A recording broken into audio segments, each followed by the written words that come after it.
All right, so today we're going to be talking about how did the French Revolution become more radical? Because yes, last time we were talking about why the moderate stage, essentially this limited constitutional monarchy failed, and now we're going to talk about how it all kind of went a little bit wackadoo and crazy. So the first thing I just wanted to point out to you before we start talking about that is this is kind of like a timeline of the whole French Revolution in a pie chart form. So if we look, 1789 is when it begins, 1815 is really when it's kind of decided to kind of end. So the last lecture we talked about this whole time period here, the constitutional monarchy, the National Assembly, and the attempt to try to create a limited constitutional monarchy. Today we're going to talk about this section here, the Reign of Terror. Now all of this from the consulate to the First Empire military dictatorship, that is all Napoleon. And we'll talk about him in another day. But for now, we're going to talk about how did the Committee of Public Safety come to power in France. So we know that in 1792, it was the National Convention. The king has run away. He doesn't want to be a part of it. He's now being charged with treason. Now, the National Convention is made up of lawyers, of professionals, of property owners, all of the people that were part of the Estates General, all the people that have been a part of this revolution the whole time. So what they decided on September 21st of 1792, they decided to abolish the monarchy and establish a republic, because obviously at this point, the republic, a monarchy was not going to work. In 1793, they condemned Louis XVI to death. Now, this wasn't a unanimous decision. This wasn't an overwhelming decision. This was essentially a very close vote. Like if it was 100 people voting, it was like a 51-49 type of vote. It was not, that everyone was on board, because like I said in the last lecture, we have this split developing between the Jacobins, between the Mountain and the Girondins. The Girondins still wants to try to create a constitutional monarchy. The Mountain is wanting to push it further.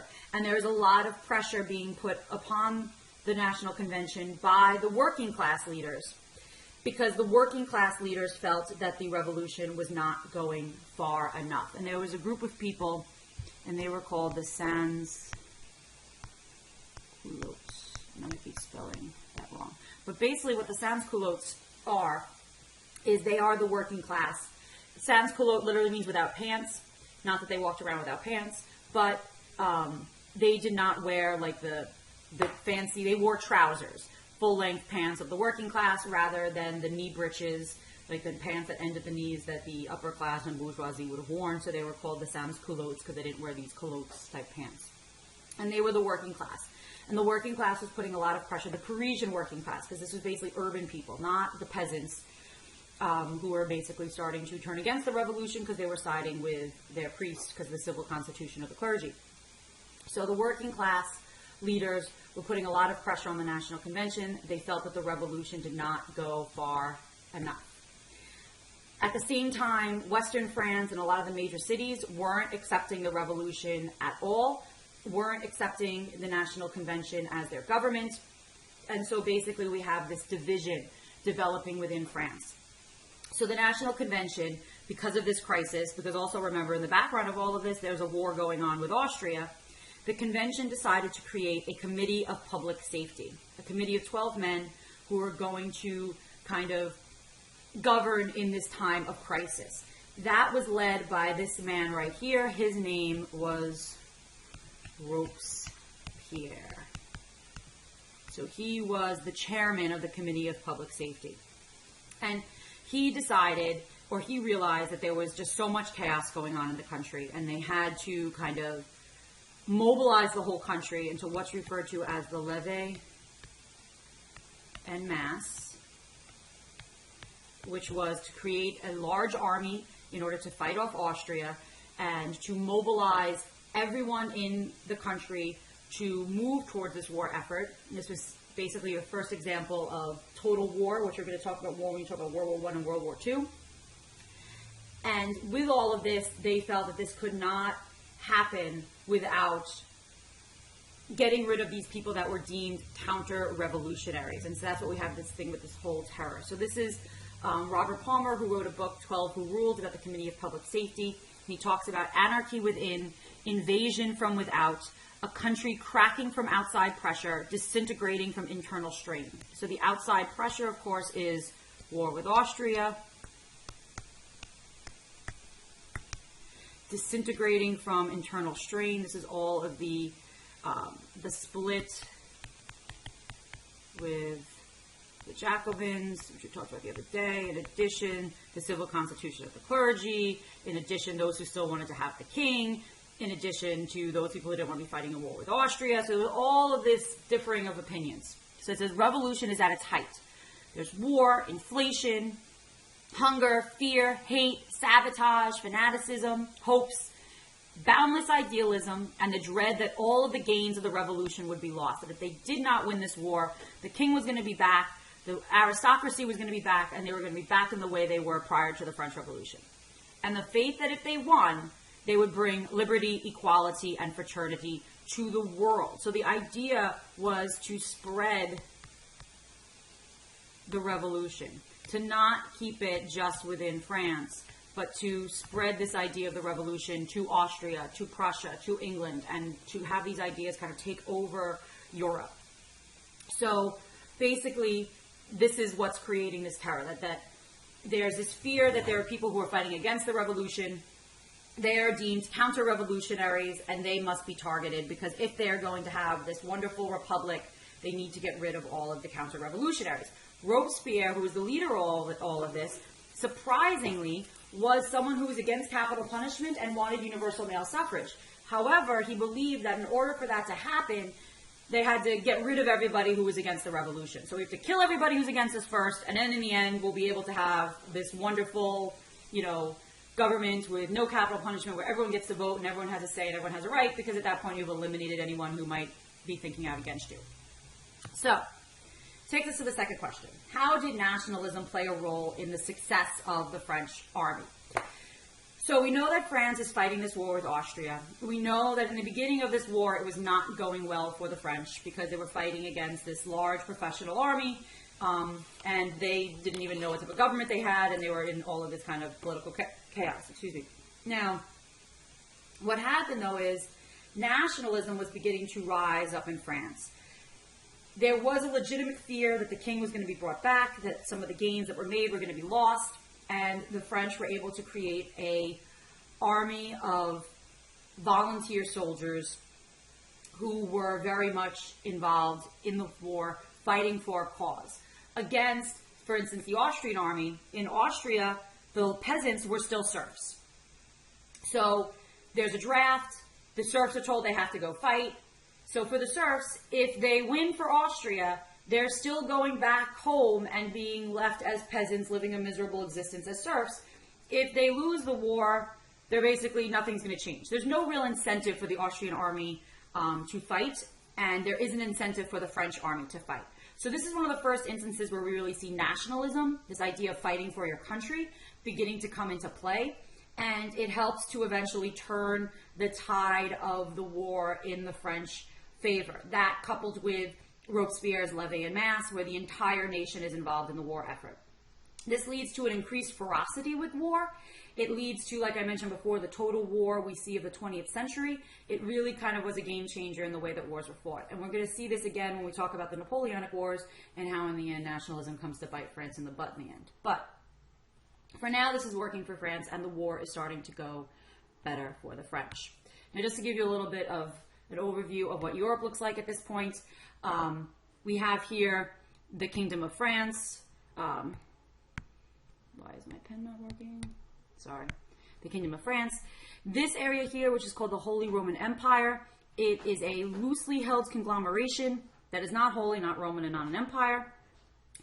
If you'll notice, Austria has parts within the Holy Roman Empire, like this section here. All of this pink is Austria, but within the Holy Roman Empire, and then it owns lands outside of the Holy Roman Empire.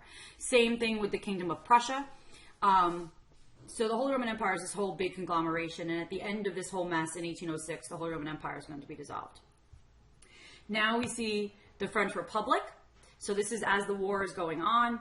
So the French are beginning to occupy certain areas, like these areas here, Piedmont and Tuscany, this area up here. So they're actually occupying certain areas, and then they're creating sister republics. Everything in orange are these sister republics that the French are developing, and France is beginning to build an empire on this idea that they are going to spread the ideas of the French Revolution and that all the tyrants of Europe should begin to tremble. Now, like I said, though, within all of this, there is this desire to get rid of anybody who is against the revolution. So is this revolution, is this reign of terror necessary? So here we can see in this image all of these people being hung. These are all people who were against the revolution. This man, here we could see refractory clergy being about to be killed, the bodies of those here that have been killed. So anyone that was seen as going against the revolution was targeted. And people would begin to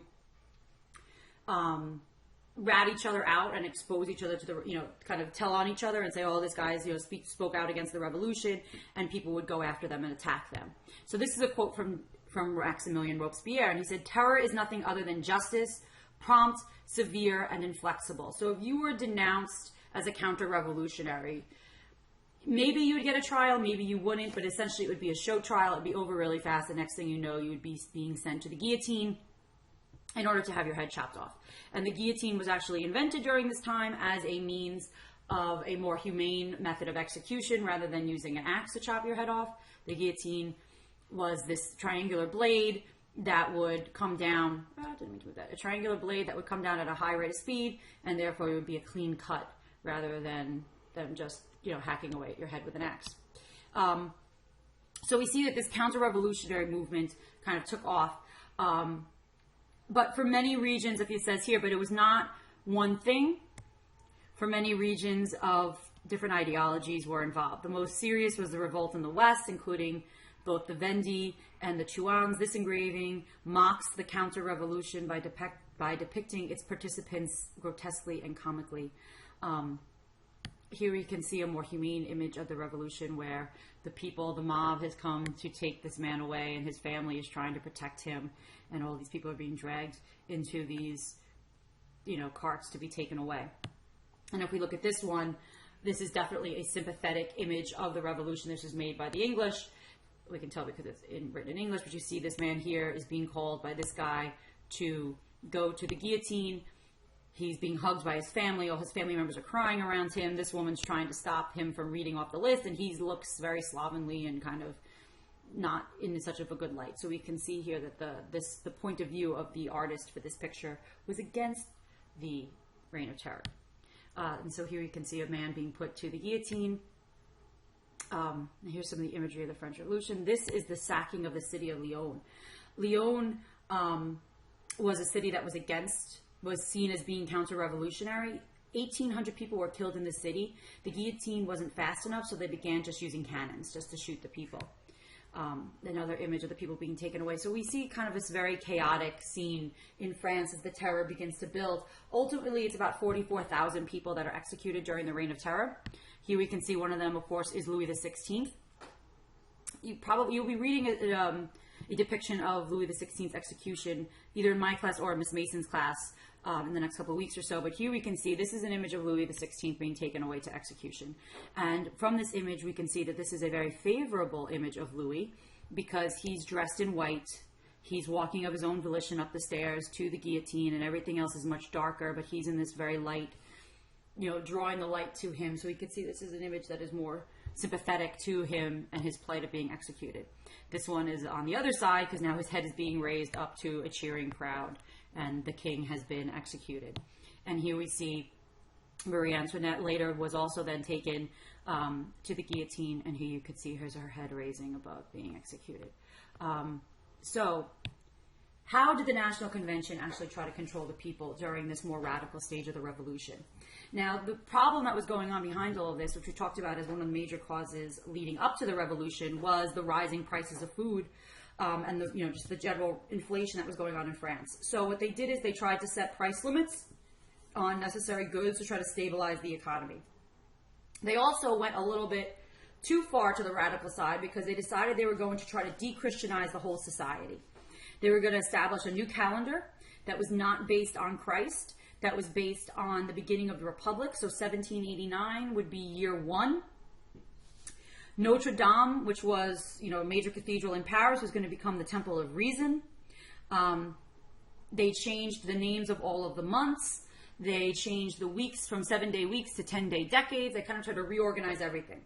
Now, by the summer of 1794, the war was beginning to go well.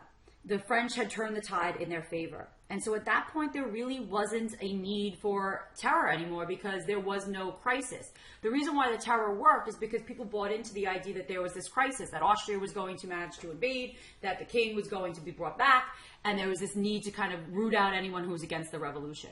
Once the war starts going well, that kind of fear subsides, and the terror really is no longer necessary, and people really aren't going to stand for it anymore. So Robespierre had become obsessed with eliminating all the counter-revolutionaries. He turned against some of his friends. He turned against people who were there with him and helping him come to power. People began to fear that they were going to be next. And so the National Convention decided to try him for treason. And he himself was sent to the guillotine on July 28, 1794, ending the Reign of Terror. Which then takes us into the next phase of the revolution. If we look back at that pie chart, so that takes us into what's going to be known as the Directory. So the Directory lasted from 1794 to 1799. It's going to end with Napoleon Bonaparte coming to power. There's going to be a new constitution that's going to be written in August of 1795. If you're keeping count, we're on our third constitution already because they keep having to change the government. This set up a more moderate, more stable government. And the reason why it's called the Directory is because the executive branch is going to be made up of 5 directors. Now, the problem with the Directory is that it was extremely corrupt.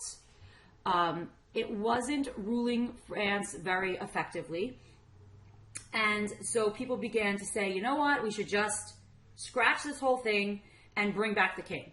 We'll find a new king, we'll bring him back, this is just not worth it anymore.